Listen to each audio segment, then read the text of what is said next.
In today's Lightroom video, I'm going to show you how you can take a very bad snapshot like this and how you can turn it into a photo like that at the end. And all of that in just about 10 minutes while showing you every single adjustment from the very start all the way to the finished and fully edited picture. If you would like, you can also get the unedited version of this picture so you can edit along or just try out different effects for yourself. Just check out the link in the video description. So first of all, what I'm going to do is bring up the shadows, and already a huge difference, and I'm also going to bring down the highlights so we retrieve a lot of this highlight detail. And even though this was actually shot with a Canon 600D and a Canon 18-55 kit lens, which is not a very expensive combo at all, and it doesn't really have the best dynamic range, but if you shoot RAW, as you can see, it really has huge capabilities of recovering shadows.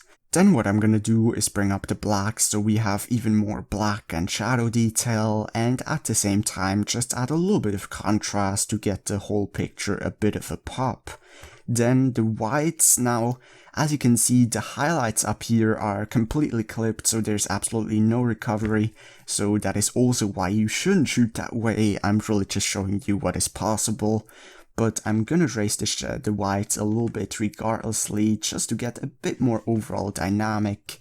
And then clarity, I do want to add a little bit of clarity in the global picture, however I just think that in the immediate foreground it's a bit too much. So I'm gonna grab a graduated filter and just go a little bit into the minus clarity for the foreground. And it's already starting to look pretty good. Color temperature is very important here. I just want to warm it up a tad bit. I don't want to make it look very monotone and boring like this. Instead, just maybe a hint more warmth. And also the same with the tint, just add a little bit of magenta, but definitely not too much. So already from before to after, already a huge difference. But there is one major thing missing, and that is color. And that is where the split toning tool comes into play. So split toning, first of all, I'm just gonna click on this little box next to the highlights and go into the warm tones, and that will just add warm tones and, you know, the color that you select in the respective highlight areas. So that will make it look very differentiating, but also very natural. And once again, you don't want to just go 100 saturation, you always want to make it look natural, and maybe even fine adjust some of these adjustments. So already looking a lot more interesting. You can also do the same thing with the shadows, or maybe even go into another color. For example, I think blue works pretty well here, just so the shadows are a little bit of a different color than the highlights. So here's before any split toning, here's after. Already looks a lot more interesting and a lot more colorful. And speaking of color, let's just go to the vibrance and saturation and just add a little bit of vibrance. Vibrance always tends to work a bit better, more naturally for your picture. And then also add just a hint of saturation to get even more pop and color out of the picture. Then let's go down to the tonal curve, bring up the highlights, and I really love to do that. And the rest of these sliders, it's very, very different from picture to picture. So there's not really something I can say here or give you any advice. It's really up to you which one you like best and what works best from picture to picture. So here's before any tonal curve adjustment, and here's after. Not the biggest difference, but it definitely helps the photo. Then let's just skip all of the HSL tool, detail tool. Now this is the stuff that does actually have an effect on your picture, but it has a very small effect, so I'm just going to leave that out for this 10-minute video, and just go down and actually add a little bit of effects and vignetting, in fact, and just bring it a little bit more towards the center. And vignetting is really a great tool to add additional interest towards the center and set the mood, kind of, especially works for sunset pictures, as you can see here. It really works.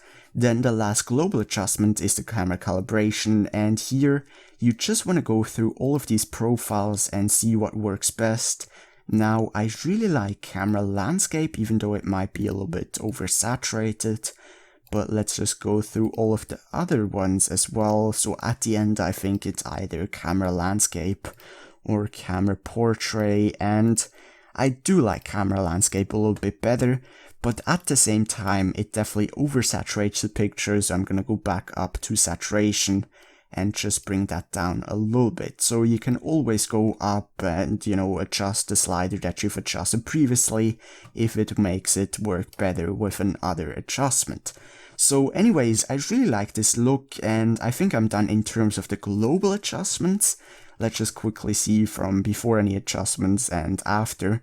Really a huge difference. And now what I'm gonna do is go into the local adjustments, and I'm gonna add some dodge and burning. But before I add some dodge and burning, actually, I'm gonna grab just a rail filter for the bottom, make sure I have a very soft edge, and just add a little bit of minus exposure that will add a lot of vignetting and just close out the picture. And I'm actually gonna do the same thing for the top, even though maybe not quite as much here.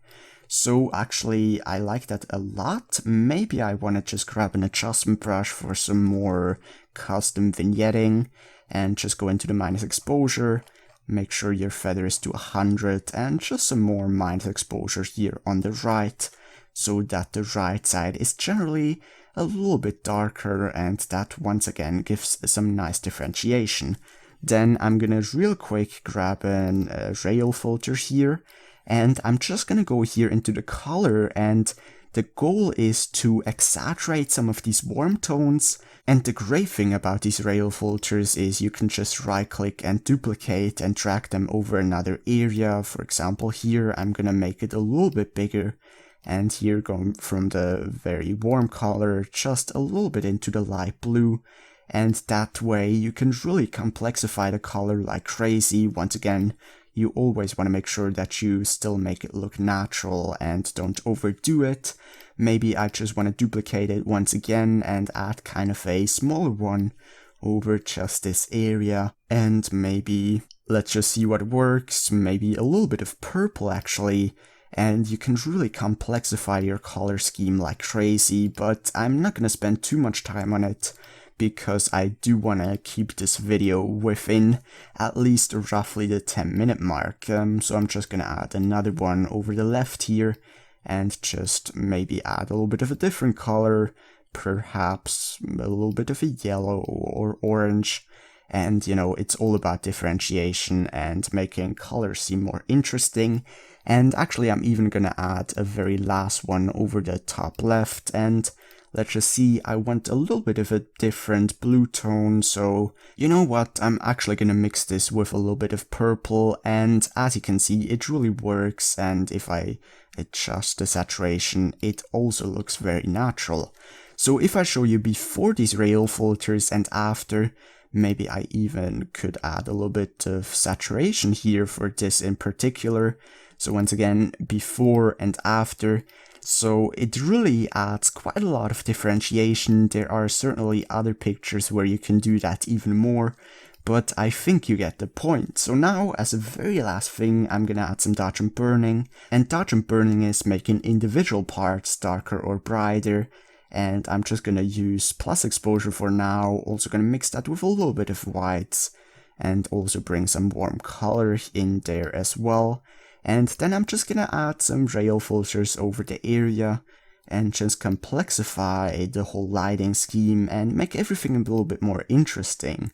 So once again, just right click duplicate, drag it over another area, and dodge and burning is really a huge part of editing, especially with sunset pictures. It can have a huge difference and a huge impact. You can even do it within the sky and just increase the exposure somewhere in the sky and just add a little bit of difference in exposure in the sky. And the great thing about these rail filters, you can just right click and duplicate and then adjust these sliders without having any impact on any previous rail filters. So once again, maybe just another one here. Then let's look at the tree, maybe, just some areas a little bit more interesting, a little bit warmer, a little bit brighter. And there is really so much to be done. You can do really a lot. You could even zoom in and do more local and detailed adjustments. But once again, I want to keep this video relatively short. So let's just finish up with the plus exposure rail filters, maybe just a few more over here. And in fact, let's add a very big one here. and just kind of stretch it towards the bottom and just resize and re-angle it so it looks as if some of this light and warmth would have spilled on the foreground, and I actually think that works pretty good. So then I'm now gonna add some minus exposure rail filters or minus exposure dodge and burning. And minus exposure dodge and burning is not quite as important as the plus exposure, but for example, if we see here down on the tree going into the minus exposure, maybe even mixing that with a little bit of contrast, it can really complexify the lighting and help it seem even more interesting and differentiating. So dodge and burning is definitely a thing that you will get accustomed to once you do it a few times. You will kind of know what will work, what won't. And if you would like to learn more about dodge and burning, I've also made a completely separate tutorial. And yeah, you can just find that somewhere in the video description. But let me finish that up here, just another few negative exposure rail filters. And perhaps add another one over here, and I think that is pretty much it. So now what I'm gonna do is just do a very last touch of vignetting with the adjustment brush, so really just a little bit, and add a little bit more darkness over just some parts of the picture where I think it will work. So for example here in the sky, just a little bit more, and especially up here. So I think that is pretty much it. Maybe actually gonna add a very last plus exposure and kind of warm rail filter over the right here. And it's really so much that you can do with these dodge and burning. Once again, you can really spend a lot of time on it, but I think that really works in this particular picture. So let's just say that I'm done with this entire photo. I probably went a little bit above 10 minutes, but I really think it was worth it. So let's just quickly see from the raw file. And I mean, there's no comparison. It's a completely different picture at the end. So much more interesting, warm, colorful. And the thing is that I really want to say, this is not necessarily, I don't really want to tell you that you should shoot terrible pictures like this at the start.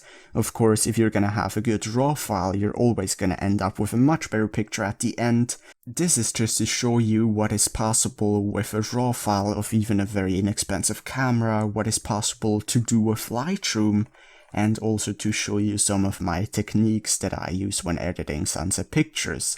So also, if you think that's kind of over the top, you of course can always go down with some of these adjustments, and for example not go quite 100% into the plus shadows or in any of these sliders. You know, you can use some of these techniques just a fourth or maybe half of what I have done, so it really works with your preference and your editing style. So once again, don't shoot like this, don't shoot terrible raw files like that, just shoot already good pictures, and then you will be able to get even way better pictures than this one with this editing technique. So thank you very much for watching and sticking around till the end. Don't forget to subscribe for more videos just like this one, way more in-depth Lightroom and Photoshop videos and all sorts of photography videos in the future. And by the way, also, if you could give me a thumbs up or thumbs down, it would be hugely appreciated. Really helps me to see which kind of videos I should do in the future. And as a very last thing, if you really liked the video, then of course sharing it with your friends or other people on Reddit and other photography websites and stuff like that really helps me out a ton and helps to grow the channel, but it is absolutely not necessary whatsoever. So enough sellout for today. Thank you once again very much for watching, and I hope to see you in the next episode.